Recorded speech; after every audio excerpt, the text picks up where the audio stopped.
मैसेडोनिया की सड़क पर एक जंगली घोड़ा बेहता सा दौड़ रहा है जिसको एक काबू में करने के लिए सैकड़ों लोग घूम रहे हैं। इस बीच 12 वर्ष का द ग्रेट अलेक्जेंडर, जिसे तब तक ग्रेट अलेक्जेंडर नहीं कहा गया था, वो उसके पीछे दौड़ता है और उस घोड़े को काबू में कर लेता है। जी हाँ, हिट लिस्ट के इस महाएडिशन में हम आपका तहे दिल से स्वागत करते हैं। आज कहानी द ग्रेट अलेक्जेंडर, जिसे भारत में सिकंदर महान कहा जाता है। तो 12 वर्ष की उम्र में बुकाफेलस यानी बुकाफेला को काबू में करने वाला सिकंदर अलेक्जेंडर की कहानी 356 जुलाई 356 बीसी यानी 356 ईस्वी पूर्व में मैसेडोनिया की राजधानी पाइला में सिकंदर का जन्म होता है। सिकंदर के पिता का नाम फिलिप द्वितीय और माता का नाम ओलंपियास था। ये इनकी चौथी बीवी यानी कि फिलिप द्वितीय की चौथी बीवी के संतान और ओलंपियास के इनकी माँ का नाम था सिकंदर के। तो सिकंदर 356 ईसा पूर्व जुलाई 10 जुलाई 356 ईसा पूर्व, इसे हमेशा याद रखिएगा दोस्तों कि इसका जन्म होता है। उसके बाद 336 ईसा पूर्व में फिलिप द्वितीय एक पराक्रमी शासक जरूर था, लेकिन 356 बीसी में मतलब 356 ईसा पूर्व में जो सिकंदर जन्म लेता है उसके 20 वर्ष बाद यानी 336 ईसी पूर्व में इनका निधन हो जाता है फिलिप द्वितीय का, और महज 20 वर्ष की अवस्था में सिकंदर मैसेडोनिया का राजा नियुक्त हो जाता है, महज 20 वर्ष की अवस्था में। और उसके बाद सिकंदर अपने पिता के पराक्रम को देखते हुए ये जानता था कि मेरे पास पर्याप्त जमीन है। इसके गुरु अरस्तु जो इसके सेवा में नियुक्त किए गए थे, इनके पिता फिलिप द्वितीय ने इन्हें शिक्षा दीक्षा, जो कि दर्शन शास्त्र के एक महान दार्शनिक थे। आज भी अरस्तु को तो आप जानते ही होंगे। उससे पहले मैं एक चीज़ और क्लियर करता हूं कि सुकरात को भी आपने जानते होंगे आप। सुकरात को जहर विषपान करके ग्रीस में मार दिया गया था। ये महान दार्शनिक थे। सुकरात का शिष्य प्लेटो था, ये भी एक महान दार्शनिक थे। प्लेटो का शिष्य अरस्तु था, यही अरस्तु सिकंदर के गुरु थे। तो 336 ईसा पूर्व में जब ये बैठते हैं सिंहासन पर, तो सबसे पहले इनकी नज़र पड़ती है फारस साम्राज्य पर। पारसियन साम्राज्य जो उस समय पूरे दुनिया जगत का सबसे बड़ा साम्राज्य था और सबसे शक्तिशाली साम्राज्य था। सिकंदर ने इसे जीतने की योजना बनाई और अंततः उसने दारा तृतीय को परास्त करते हुए पूरे के पूरे पर्शियन साम्राज्य पर अपना कब्जा जमा दिया। और इस युद्ध को अराबेला का युद्ध भी कहा जाता है। दोस्तों, अराबेला का युद्ध 334 ईस्वी पूर्व में किसके किसके मध्य लड़ा गया? दारा तृतीय, देखिए दारा डेरियस थर्ड भी से कहा जाता है, दारा और भी थे, लेकिन ये कौन था? डेरियस थर्ड, दारा तृतीय वर्सेस अलेक्जेंडर के बीच यानी सिकंदर के बीच। इस युद्ध में सिकंदर अंतिम तौर पे कई युद्धों को लड़ने के बाद, ये अंतिम निर्णायक युद्ध जीतने के बाद उसने पूरे पर्शियन साम्राज्य यानी फारस पर अपना कब्जा जमा दिया। उसके बाद भी ये रुकने वाला नहीं था, ये इराक की तरफ गया। इराक की तरफ इस युद्ध में इसने ईरान को जीता, इराक को जीता। उसके बाद ये मिस्र में पहुंचा, मिस्र को भी इसने पूरी तरीके से जीत लिया। ये सऊदी अरब के बॉर्डरों को जीतता हुआ भी निकल आया। उसके बाद अफगानिस्तान को भी इसने मतलब जीता। और आधुनिक काल के हिसाब से देखा जाए तो ये लगभग उस समय ज्ञात दुनिया का आधा दुनिया जीत चुका था। और भारत उस समय एक बहुत ही शक्तिशाली देश था। ये भारत की तरफ बढ़ा। भारत की तरफ ये हिंदुकुश पर्वत पार करके खैबर दर्रे को भी पार करते हुए ये पहुंचता है तक्षशिला। तक्षशिला इस समय पंजाब प्रांत में पाकिस्तान में इस समय है, उस समय तो इंडिया में ही था। तो तक्षशिला का राजा आम भी जो है, इसके गौरवपूर्ण इतिहास के बारे में उसने सुन रखा था। वो जानता था कि सिकंदर का मुकाबला करना इतना आसान नहीं है, वह तुरंत सरेंडर कर देता है। और यह ईर्ष्या करता था राजा पौरस से, जो कि उस समय भारत का एक बहुत बड़ा राजा था। तो यह पहुंचता है और पौरस के पास सबसे पहले एक दूत भेजता है और कहता है कि मतलब जो है संधि करके तुम मेरे अधीन शासन कर सकते हो। पौरस ने इस बात को इनकार करते हुए, पौरस को इसलिए भारतीय इतिहास में उतना तरजीह नहीं दिया जाता जिस तरजीह के लायक पौरस थे। तो 336 से मतलब घूमते हुए सिकंदर अपनी सैन्य क्षमता के साथ लगभग 50,000 सैनिकों के साथ ये घूमता हुआ लगभग अनवरत ढंग से, सोचिए लगभग 10 वर्ष तक ये मतलब जो है युद्ध प्रणाली लगातार करता हुआ, यह पहला ऐसा शासक था दोस्तों जो कि लगातार युद्ध करता चला ही जा रहा था। लगातार 10 वर्षों तक युद्ध की परिकल्पना क्या आप कर सकते हैं कि लगातार फिर वह 326 ईस्वी पूर्व में पहुंच ही जाता है पौरस के साम्राज्य झेलम नदी के तट पर। झेलम नदी के इस तरफ सिकंदर, उस तरफ पौरस। सिकंदर भारतीय हाथियों के बारे में जानता था कि भारतीय हाथी जो कि पौरस की बहुत बड़ी शक्ति थी। इससे पहले सिकंदर को किसी भी युद्ध में इन हाथियों का नॉलेज नहीं था, युद्ध लड़ने की कला कौशल के बारे में वो अनभिज्ञ था। लेकिन कई दिनों तक सिकंदर जो है भारतीय पृष्ठभूमि, भारतीय भूमि के अंदर बिता चुका था और वह कुछ न कुछ अनुभव कर चुका था। अंततः झेलम नदी को वो पार करने के लिए सामने सामने की सेनाओं से हटकर बहुत ही कहीं दूर निकल जाता है जहां पानी की धारा कुछ कम हो, और वहां से वो उस नदी को, झेलम नदी को, जिसे यूनान में हाइडिस्पीज रिवर भी कहा जाता है, ग्रीस में, और इसे वितस्ता भी कहा जाता है, भारतीय प्राचीन काल में इसे वितस्ता भी कहा जाता था। तो 326 ईस्वी पूर्व में वितस्ता, झेलम यानी हाइडिस्पीज का युद्ध सिकंदर और पौरस के बीच लड़ा जाता है।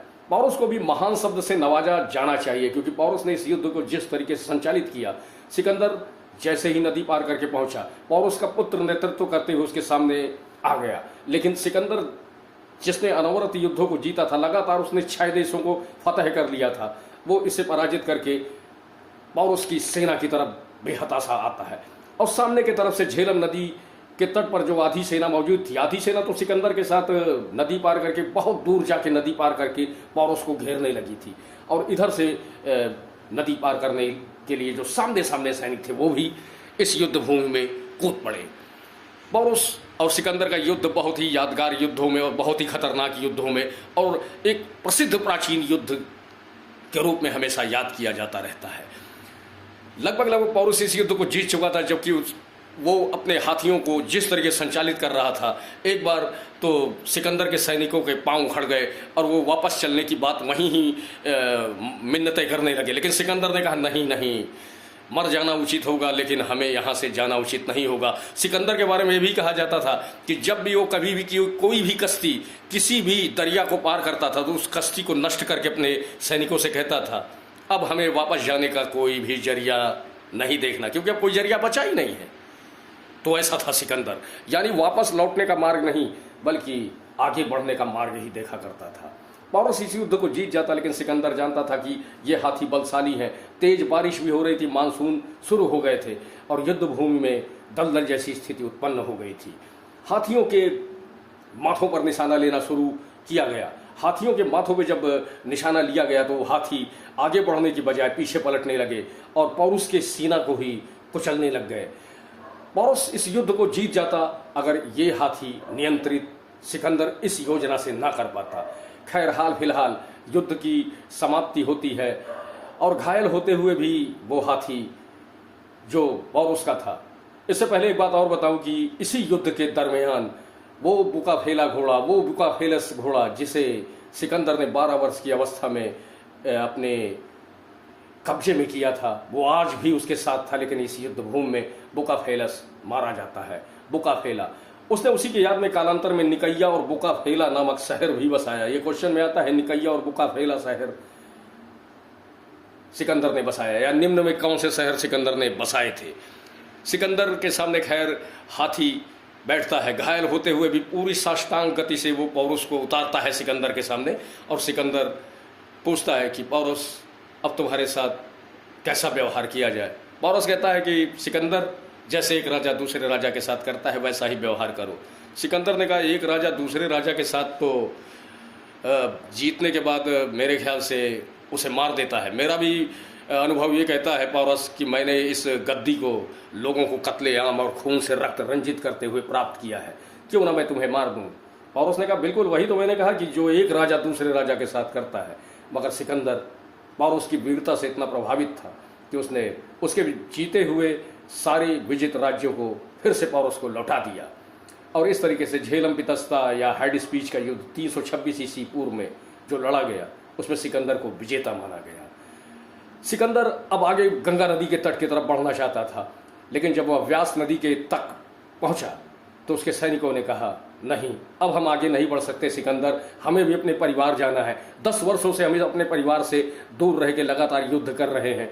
तुम्हारे अंदर तो युद्ध के अलावा कोई लालसा नहीं, लेकिन हमारे अंदर युद्ध की लालसा के साथ साथ अपने परिवार की भी लालसा है। हम आगे नहीं बढ़ सकते। यह सुनते ही सिकंदर जो है नाराज हो गया, वो अपने कैंप की तरफ भागा। सोचिए कितना बड़ा विश्व विजेता 10 वर्षों तक लगातार लड़ रहा है, इसके बाद भी वो वापस लौटने से इनकार कर रहा है, बल्कि उसके सैनिक जो है थक हार के इस मुहिम को छोड़ने की बात करने लग गए थे।